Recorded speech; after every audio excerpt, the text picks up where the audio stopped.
इस science fiction और space exploration कहानी की शुरुआत होती है उस समय को दिखाते हुए जब पृथ्वी पर ओवर पॉपुलेशन होने के कारण सभी वैज्ञानिक ब्रह्मांड के अलग अलग प्लैनेट्स को ढूंढ रहे थे, जिससे कि इंसानों को सही सलामत हैबिटेबल प्लैनेट पर ट्रांसफर किया जा सके। हालांकि अभी तक उन्हें ऐसा कोई भी प्लैनेट मिला नहीं होता, पर कुछ ही समय में अचानक वैज्ञानिकों को एक खबर मिलती है कि मार्स प्लैनेट की तरफ एक बहुत ही बड़ा स्पीयर आ चुका है। ये स्पीयर बहुत ही अनजान तरीके से एक ही जगह पर मौजूद था, जो कि बाकी उपग्रहों की तरह मार्स का चक्कर नहीं लगा रहा होता। अब सारे वैज्ञानिकों को जल्द से जल्द पता करना था कि आखिर वो चीज क्या है। पूरे पृथ्वी की अलग अलग स्पेस एजेंसीज ट्राई करने लगी कि सबसे पहले वो उस प्लैनेट के पास जाकर स्पीयर का पता लगाए। इसी तरीके से हम एक प्राइवेट ऑर्गेनाइजेशन को देखते हैं जिन्होंने अपने 6 एस्ट्रोनॉट्स को उसकी तरफ भेज दिया था। वो तो एक बहुत ही बड़ी स्पेसशिप में जा रहे थे जो काफी एडवांस होती है। उन्हें कुछ समय के लिए हाइबरनेशन पे जाना था क्योंकि रिसोर्सेज बहुत कम थे और उन्हें किसी भी हालत में मार्स तक पहुंचना ही था। सारे एस्ट्रोनॉट डीप हाइबरनेशन में होते हैं। देखते ही देखते काफी समय बीतता चला गया और अब यहाँ पर उनके पास सिर्फ कुछ ही घंटे थे जिसमें कि वो उस स्पीयर के पास पहुंच जाएंगे। उन 6 एस्ट्रोनॉट में से कार्ला नाम की एक लेडी दिखाई जाती है जो कि अपने मदर एंड डॉटर को याद कर रही थी, जो बहुत पहले एक कार एक्सीडेंट में मारे गए थे।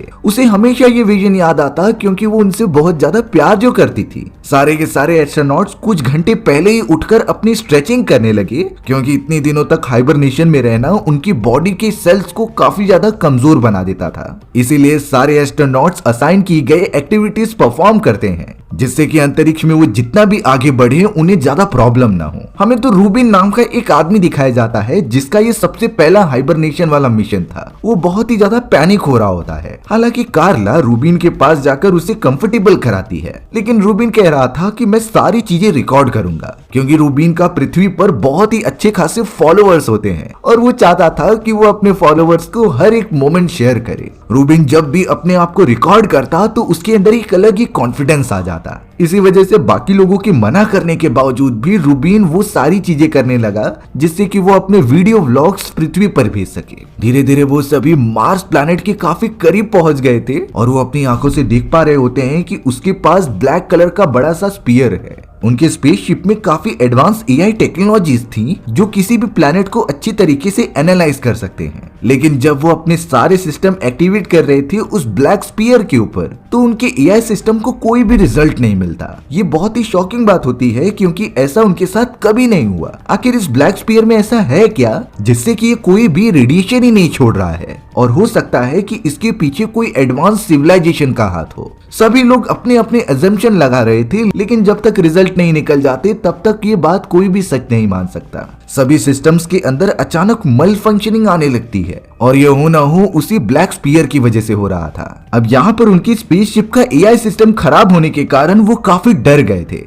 खास करके कार्ला सोच रही थी कि उन्हें ये मिशन अब आगे कंप्लीट नहीं करना चाहिए क्योंकि इसमें बहुत ही ज्यादा खतरा हो सकता था। यहाँ रूबिन को भी काफी डर लग रहा होता है क्योंकि ये चीजें उसने कभी एक्सपीरियंस नहीं की थी। हालांकि वो सभी अपने कैप्टन से पूछते हैं जिसका नाम पॉल था, लेकिन पॉल कह रहा था कि हमें ये मिशन कंप्लीट करना ही होगा क्योंकि यहाँ तक पहुँचने के लिए हमें कई सारे $बिलियन लगे हैं और इस तरीके से हम पीछे नहीं हट सकते। थोड़े समय के अंदर अंदर वेंस नाम का उनके एक कमांडर का कॉल आता है। उन सारे एस्ट्रोनॉट्स ने तो सभी चीजें वेंस को बता दी थी और कहा था कि उनका सिस्टम काम नहीं कर रहा है जिससे कि उन्हें पीछे हटना पड़ेगा। लेकिन वेंस ने बताया कि पृथ्वी के सभी लोग तुम्हारी इस मिशन के रिजल्ट के बारे में पूछ रहे हैं, यानी कि तुम सभी को ये कंप्लीट करना ही होगा। अब यहाँ पर बात ये हो गई कि उन सभी के ऊपर प्रेशर डालने लगे। चाहे कुछ भी हो जाए उन्हें ब्लैक स्पीयर के पास जाकर सारी चीजें पता लगानी है और ये कंफर्म करना है कि वो इंसानी प्रजाति के लिए हानिकारक नहीं है। वेंस का कॉल उस समय कट हो जाता है।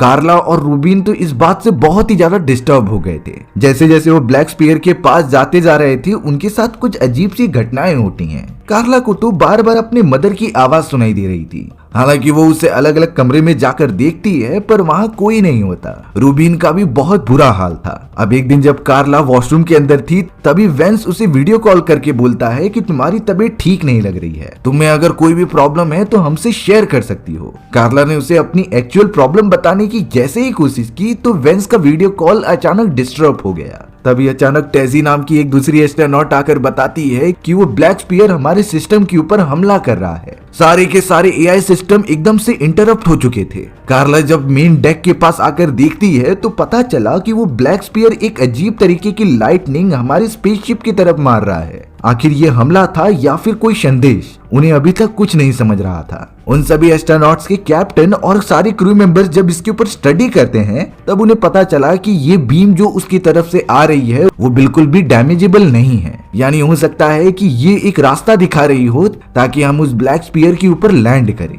हालांकि सिस्टम पूरी तरीके से खराब हो चुका था, लेकिन अचानक उन्हें ब्लैक स्पीयर से एक वॉइस मैसेज आता है। उस मैसेज को एकदम से डिकोड करने के बाद बार बार उसके अंदर से ड्यूस नाम की आवाज आ रही थी। ड्यूस का लैटिन में मतलब होता है गॉड, जिसके बारे में जब रूबिन को पता चलता है तो वो काफी ज्यादा डर गया और अपने एस्ट्रोनॉट दोस्तों को बताने लगा कि हमें अब यहाँ से चले जाना चाहिए क्योंकि मुझे कुछ ठीक नहीं लग रहा और आगे चलकर हम सभी मारे जाएंगे। पर इस तरीके से वह पीछे नहीं हट सकते थे। पॉल ने तो पहले ही कंफर्म कर दिया था कि ये मिशन कितना इंपॉर्टेंट है और अब तो शायद इस मिशन के बदले उनकी जान की भी कोई कीमत नहीं। सभी लोग रूबिन को कंफर्टेबल करने की कोशिश कर रहे थे, लेकिन रूबिन बार बार यही दोहराता है कि हमें यहाँ से चले जाना चाहिए। अब यहाँ पर एल्फ और टेजी नाम के एस्ट्रोनॉट्स एक दूसरे से बातें कर रहे थे कि शायद हो सकता है कि वो ब्लैक स्पीयर किसी एलियन सिविलाइजेशन का हो और शायद वो हमसे कई ज्यादा एडवांस हो सकते हैं। लेकिन एल्फ ने ये भी कहा कि हमारे पास परमाणु बॉम्ब भी मौजूद हैं। अगर वो एलियन हमसे ज्यादा ताकतवर होंगी तो हम पूरी तरीके से उनके ऊपर परमाणु बॉम्ब फायर करके खत्म कर सकते हैं। यहाँ पर उनका कैप्टन पॉल सारी चीजें सीसीटीवी की मदद से देख रहा था। वो जल्द से जल्द एल्फ को बुलाता है और कहता है कि भले ही तुम अपने एजम्पशन लोगों के सामने रखो, लेकिन हमला करने या फिर ब्लास्ट करने की बात इसके बाद मत करना, क्योंकि ये चीजें एस्ट्रोनॉट्स के मन में एक नेगेटिव फीलिंग क्रिएट करती थी। एल्फ भी अपने कैप्टन की ये बात समझ गया था। अब हमें पता चला कि उनकी स्पेसशिप ब्लैक स्पीयर के काफी क्लोज पहुंच चुकी है। अचानक अब ब्लैक स्पीयर से कुछ रेडिएशन निकलने लगी जिसका असर सिर्फ और सिर्फ कार्ला और रूबिन पर हो रहा था। उनके सर में काफी दर्द देने लगता है और कुछ अजीब सी आवाजें सुनाई देने लगी। एल्फ यहाँ पर कार्ला को आराम करने के लिए एक चैम्बर में भेज रहा था और उसके मन की बातें पूछता है। कार्ला बताती है कि जब से मेरे फैमिली वालों का कार एक्सीडेंट हुआ था तो मुझे बहुत अजीब तरीके से हेडेक हुआ करते और इस समय तो उसके सर में पहले से काफी ज्यादा दर्द हो रहा होता है। तभी अचानक उस जगह पर टेजी आती है और कहती है कि रूबिन हमें कहीं नहीं मिल रहा है, यानी कि उन्हें जल्द से जल्द रूबिन को ढूंढना होगा क्योंकि वो भी काफी डिस्टर्ब था। तीनों अलग अलग जगह पर निकल जाते हैं रूबिन को ढूंढने के लिए। हमें यहाँ पर एक चैम्बर में रूबिन को ही दिखाया गया जो काफी क्रीपी हरकतें कर रहा था और उसने अपने चारों तरफ लाइट्स लगाई थी जैसे कि वो रिचुअल परफॉर्म कर रहा हो। साथ ही साथ रूबिन के बॉडी पर कुछ अजीब तरीके के कट्स के निशान थे, जैसे कि उसके बॉडी में किसी ने पोसेशन कर लिया हो और वो यहाँ से जाना चाहता हो। सभी लोगों को ये इन्फॉर्म कर दिया गया था और वो सीसीटीवी की मदद से रूबिन को ट्रैक कर रहे थे। लेकिन यहाँ बेचारी टेजी जो कि अकेले रूबिन को ढूंढ रही थी, वो जब उसके काफी क्लोज जाती है तो वो बहुत ही जोर से चिल्लाने लगी। कार्ला और एल्फ भी जल्द से जल्द उस आवाज का पीछा करते हैं, लेकिन शायद यहाँ काफी देर हो चुकी थी। रूबिन ने बहुत बुरी तरीके से टेजी को घायल करके वहाँ पकड़ लिया था। हालांकि कार्ला यहाँ जानबूझकर उसके सामने नहीं आती ताकि वो टेजी को कुछ नुकसान ना पहुंचाए। एल्फ भी जब वहाँ पहुंचा तो रूबिन टेजी को मारने की धमकी देने लगा। साथ ही साथ वो उन सारे एस्ट्रोनॉट्स को इन्फॉर्म करता है कि तुम सभी उस ब्लैक स्पीयर पर मत जाओ, वो गॉड का एक स्लॉटर हाउस है जहाँ पर हम सभी में से कोई नहीं बचने वाला और इंसानी प्रजाति को इसका सामना करना पड़ेगा। एल्फ को कुछ नहीं समझ रहा था कि आखिर ये क्या बोलने की कोशिश कर रहा है, पर अच्छी बात तो ये हुई कि पीछे से कैप्टन पॉल आ गए और उन्होंने बिना कुछ सोचे समझे रूबिन को गोली मार दी। रूबिन तुरंत ही मारा जाता है, लेकिन टेजी भी काफी ज्यादा घायल हो गई। जल्द से जल्द अब टेजी को ट्रीटमेंट के लिए दूसरी जगह लेकर जाया गया। यहाँ पॉल को जरा भी रिग्रेट नहीं होता कि उसने अपने एक फेलो एस्ट्रोनॉट को मार गिराया। कार्ला ने जो जो बातें सुनी उसे इतना तो कंफर्म हो गया था कि पॉल और उसकी एजेंसीज उनसे कुछ छुपा रही है। कार्ला तो तुरंत ही अब पॉल के साथ एलिवेटर के अंदर चली गई, जहां पर वो उससे पूछती है कि आखिर तुम हमसे क्या छुपा रहे हो, क्योंकि उनके बीच कोई भी सीक्रेट बात नहीं रहनी चाहिए। पर कार्ला ने जब ये पूछा तो पॉल काफी गुस्सा हो जाता है और कहता है कि तुम्हें जितना कहा गया है वो करो, हमने तो पहले ही सारी मैनेजमेंट कर ली है, जो तुम्हें बताना कोई जरूरी नहीं। कार्ला तो पॉल के ऊपर काफी ज्यादा गुस्सा होती है क्योंकि वो इस तरीके का बिहेवियर बिल्कुल भी एक्सेप्ट नहीं कर सकती, लेकिन पॉल तो उसे कुछ भी बताने के लिए राजी नहीं होता। हमें तो अब यहाँ पर एल्फ को दिखाया गया जो अपने दोनों मरे हुए साथियों को बैग में डालने की बजाय हाइबरनेशन चैम्बर में डाल देता है, क्योंकि वो बिल्कुल भी नहीं चाहता था कि इनकी बॉडीज को कुछ भी हो। अगर वो पृथ्वी पर सही सलामत जाएंगे तो इनकी डेड बॉडी लेकर जाएंगे। यहाँ पर अब कुछ ही घंटे बचे हुए होते हैं उस ब्लैक स्फीयर के ऊपर लैंड करने के लिए।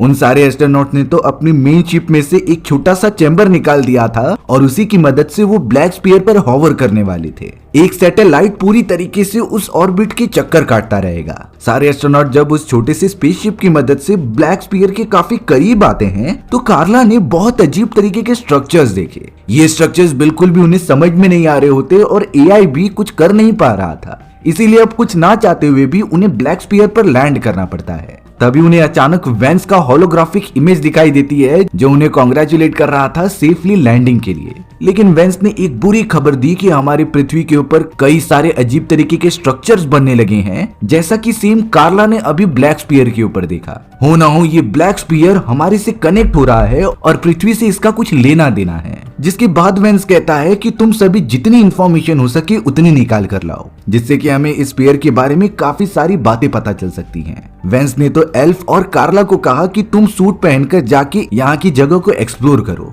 पर शॉन नाम का एक वैज्ञानिक कहता है कि इनके साथ कोई एक साइंटिस्ट तो जाना ही चाहिए। इसीलिए अब शॉन भी उनके साथ जाने के लिए राजी हो गया। वो तीनों जल्द से जल्द सूट पहनते हैं और पहली बार ब्लैक स्फीयर के ऊपर कदम रखते हैं। पॉल जो कि कैप्टन था वो उन्हें सीसीटीवी कैमरे की मदद से देख रहा होता है। उसे सारी चीजें मैनेज करके सारी रिपोर्ट्स भेजनी थी पृथ्वी पर। अब कार्ला यहाँ पर वहाँ के एलिमेंट्स का चेक करती है कि आखिर ये ब्लैक स्फीयर किससे बना है। वो चौंक गई क्योंकि ये स्फीयर उस एलिमेंट से बना था जो कि पृथ्वी पर अभी तक पाई नहीं जाती, यानी कि ये एक डिस्कवरी है जो कि पूरी दुनिया को हिला कर रख देगी। अब अचानक वो सभी जैसे ही आगे बढ़ने लगे तभी उन्हें सामने की तरफ एक रोशनी दिखाई देती है। वो जैसे ही रोशनी के पास गए तो काफी बड़ा स्ट्रक्चर मिला जो कि किसी गेट जैसा दिखाई दे रहा था। उस गेट के ऊपर एक सिंबल होता है। ये सिंबल तो इवेंट होराइजन का लग रहा था जो कि इन सारी गैलेक्सी के लिमिट्स को दर्शाता है। धीरे धीरे ये सारी रोशनी काफी तेज होने लगी। वो तीनों एस्ट्रोनॉट्स आगे तो बढ़ते हैं पर अब उन्हें कुछ आवाजें भी आती हैं।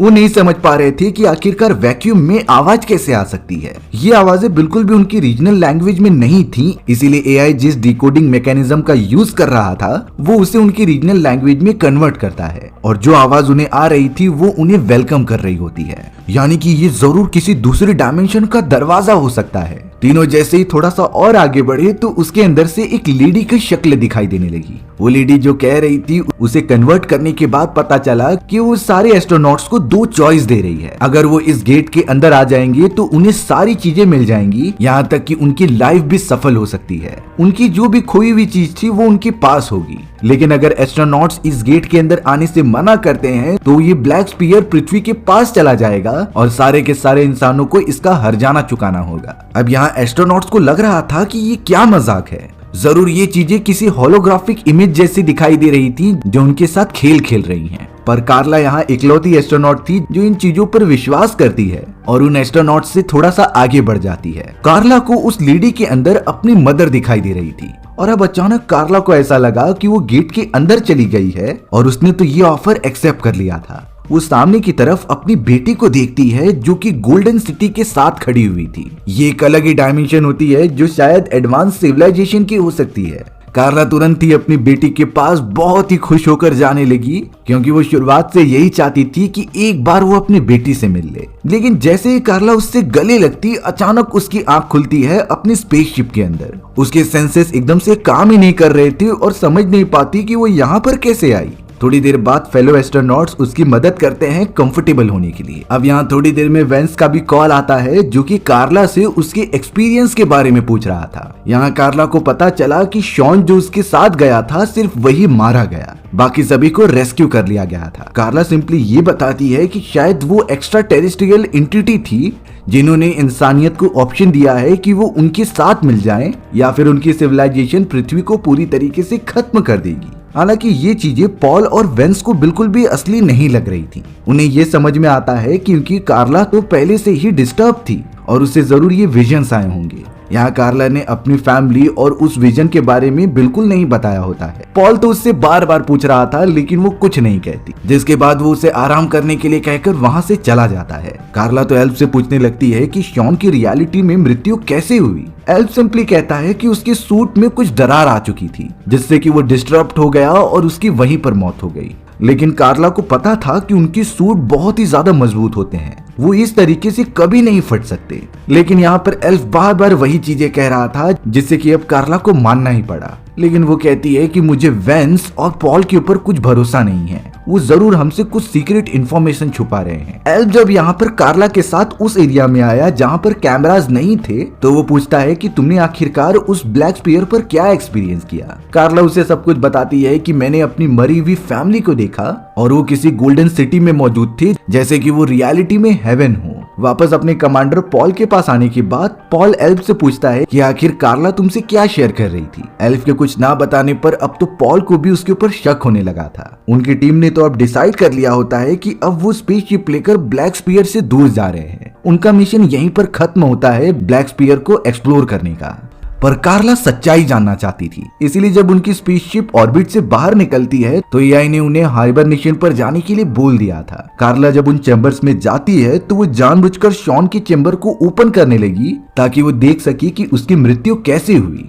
शॉन की पूरी बॉडी एकदम से गल चुकी थी। वहाँ पर कुछ डॉक्यूमेंट्स होते हैं और एक गन भी मौजूद होती है जो किसी सीक्रेट मिलिट्री सोल्जर की थी। अब कार्ला जो जांच पड़ताल कर रही थी उसे पॉल और एल्फ सीसीटीवी की मदद से देख रहे होते हैं। पॉल ने एल्फ को बोल दिया तो एल्फ डायरेक्टली चला जाता है कार्ला को रंगे हाथों पकड़ने के लिए, पर वो कार्ला के जैसे ही सामने आया तो उसने गन पॉइंट आउट कर लिया था। शायद कार्ला ने जो डॉक्यूमेंट्स रखे थे उसे पढ़ लिया होता है और उसे कुछ सच्चाई पता चली है जो वो एल्फ से सुनना चाहती थी। कार्ला तो एल्फ के ऊपर गन पॉइंट करके सीधा पॉल के पास चली गई क्योंकि उसे सच्चाई पता करनी थी। पॉल अभी भी कार्ला को कुछ बता नहीं रहा था, इससे ये पता चल जाता है कि वेंस और पॉल एक दूसरे से मिले हुए हैं। वहाँ पर तो वेंस का होलोग्राफिक इमेज भी आ गया था जो कार्ला को शांत रहने के लिए कहता है। एल्फ तो बहुत ही ज्यादा गिल्टी था जो भी उसने परफॉर्म किया। गन देखकर कार्ला को सच में लगने लगा कि शॉन की जान उसके सूट फटने की वजह से नहीं बल्कि उसे किसी ने गन से मारा था। वो सारी फाइल्स पढ़ने के बाद उसे ये पता चला था कि एल्फ सिर्फ एक एस्ट्रोनॉट नहीं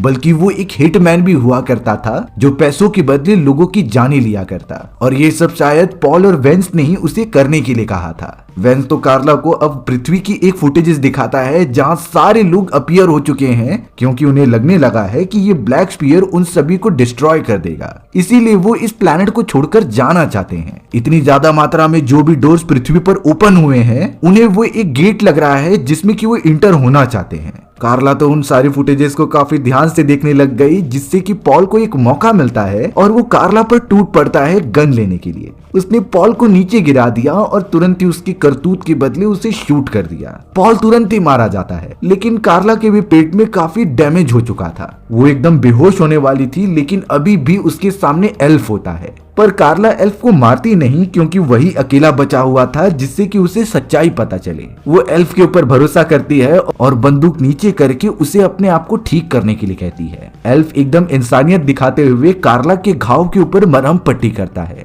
जिसके बाद एल्फ खुद ही एक्सेप्ट कर रहा था कि उसने ही वेंस के कहने पर शॉन को गोली मारी थी क्योंकि शॉन को हमारे कई सारे राजों के बारे में पता चल गया था। एल्फ कार्ला को ये बताता है कि सारी चीजें एक ट्रैप है जो कि वेंस और उसकी कंपनी ने सेट किया था। कार्ला थोड़े समय में ठीक होने के बाद सीधा वेंस से वीडियो कॉल पर बातें करती है। वेंस को यह अंदाजा हो गया था कि उसका प्लान अब सबके सामने आने वाला है, इसीलिए अब उसने कार्ला को सारी बातें सच सच बता दी। दरअसल जो ये ब्लैक स्पीयर है वो तो एक नॉर्मल उपग्रह था जो मार्स का चक्कर लगाते रहता, लेकिन वेंस ने इसका यूज पृथ्वी पर मौजूद लोगों को भड़काने के लिए किया। जो भी चीजें कार्ला और उसके टीममेट को उपग्रह के ऊपर महसूस हुई वो सिर्फ और सिर्फ हैंस द्वारा बनाए गए एक एआई सिस्टम था जो उसे ऐसा बताती कि ये कोई एडवांस सिविलाइजेशन है और वो पृथ्वी और इंसानों को खत्म करने जरूर आएंगे, जिससे कि पृथ्वी पर जो इतने बिलियन लोग मौजूद हैं उनमें से आधे काफी डर जाएं और ये समझे कि पृथ्वी के ऊपर से उन्हें जाना ही होगा। जो सारे डोर्स उन लोगों ने पृथ्वी के ऊपर ओपन कराए हैं वो मौत के डोर हैं।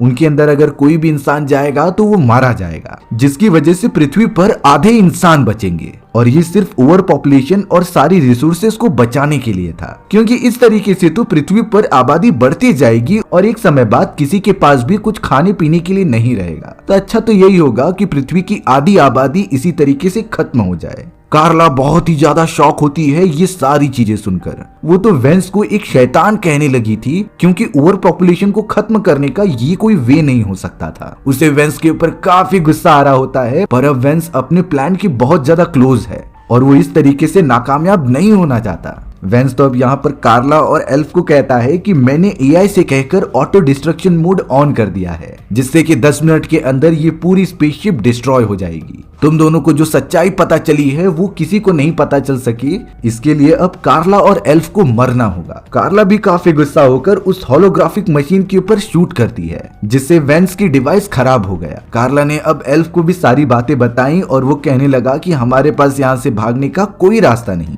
थोड़े समय के अंदर अंदर स्पेसशिप के एक पार्ट में काफी डिस्ट्रक्शन होने लगी। कार्ला और एल्फ पूरे स्पेसशिप को एक साथ कंट्रोल नहीं कर सकते, इसीलिए वो एक एस्केपिंग पॉड लेकर वहां से निकल जाते हैं। देखते ही देखते पूरी स्पेसशिप का सिस्टम डिस्ट्रॉय हो चुका था। अच्छी बात तो ये होती है कि एस्केपिंग पॉड में जाने के बाद उन दोनों की जान बच गई। वो अपनी सर्वाइवल को थोड़ा सा सेलिब्रेट भी करते हैं, पर कार्ला सारी पृथ्वी के लोगों को ये सच्चाई बताना चाहती थी, लेकिन उनके स्पेसशिप में इतने रिसोर्सेस नहीं होते कि वो 2 एस्ट्रोनॉट्स के लिए काफी हो। एल्फ इन सारी कंडीशंस को अच्छे से समझ रहा था। उसने जो इतने सारे कत्ल किए थे वो इस बार जाकर काफी गिल्टी फील कर रहा होता है। इसीलिए अब एल्फ ने कहा कि हम उस ब्लैक स्पीयर के ऊपर जाएंगे और उसे पूरी तरीके से डिस्ट्रॉय कर देंगे। वो दोनों जल्द से जल्द स्पीयर के ऊपर लैंड करते हैं, लेकिन तभी अचानक एल्फ उसकी जमीन पर उतरा और एस्केपिंग पॉड के दरवाजे को बंद कर दिया। पॉड के अंदर तो अभी सिर्फ कार्ला ही मौजूद थी। एल्फ ने सारे सिस्टम पहले से ही सेट कर दिए थे और ये एस्केपिंग पॉड सीधा लॉन्च होके पृथ्वी की तरफ जाएगा।